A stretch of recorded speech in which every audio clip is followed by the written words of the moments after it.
À 30 mètres du sol, on chasse à découvert. Et les proies sont plus grosses.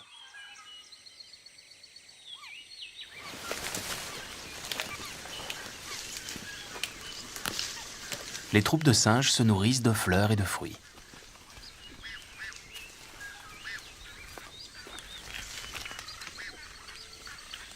Comme ils vivent en équilibre dans les arbres, ces singes ont les yeux situés à l'avant de la tête. Ils peuvent ainsi mieux évaluer les distances d'une branche à l'autre. L'inconvénient, c'est qu'ils voient mal sur les côtés.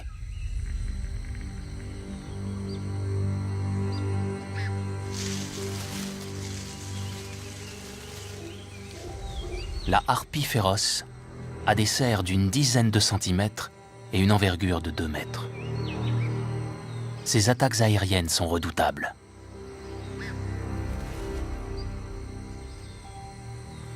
Caché sous la canopée, un singe est hors d'atteinte.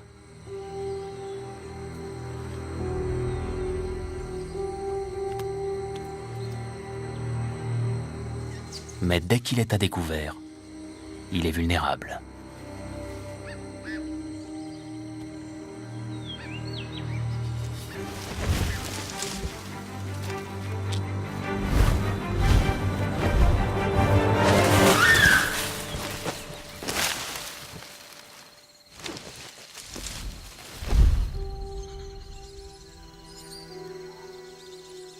La harpie peut soulever une proie aussi lourde qu'un singe. Elle a donc besoin d'une musculature puissante.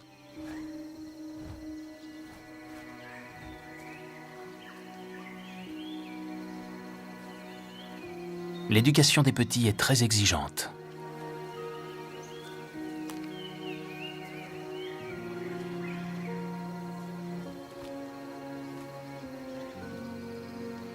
Il requiert beaucoup de nourriture et de soins.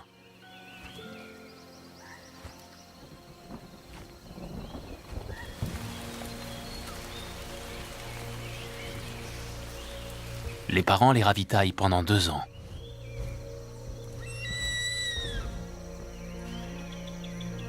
Ils leur apportent régulièrement des singes et des paresseux.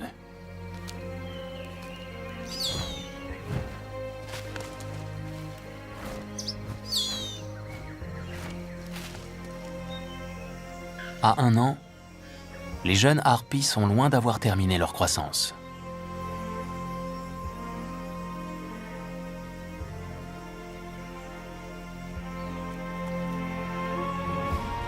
Elles doivent encore développer les muscles de leurs ailes.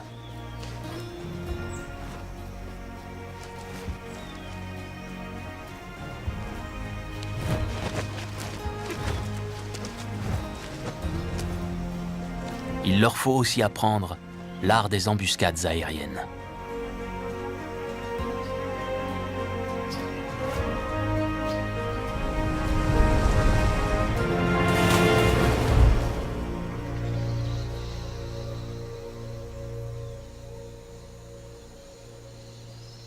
Les singes sont malins et difficiles à attaquer par surprise.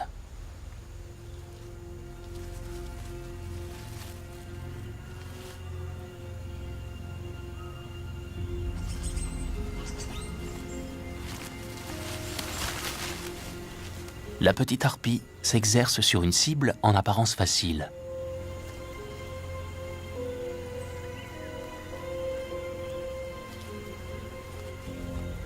Un paresseux tridactyle. C'est la proie la plus lente de la forêt. On pourrait croire qu'il ne fait pas le poids face au plus puissant des rapaces.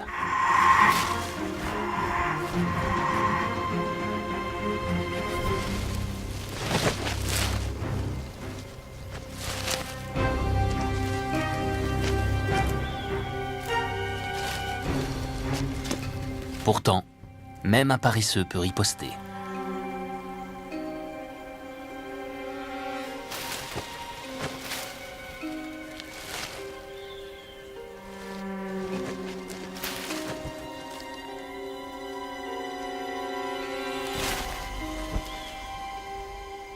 La harpie retiendra la leçon.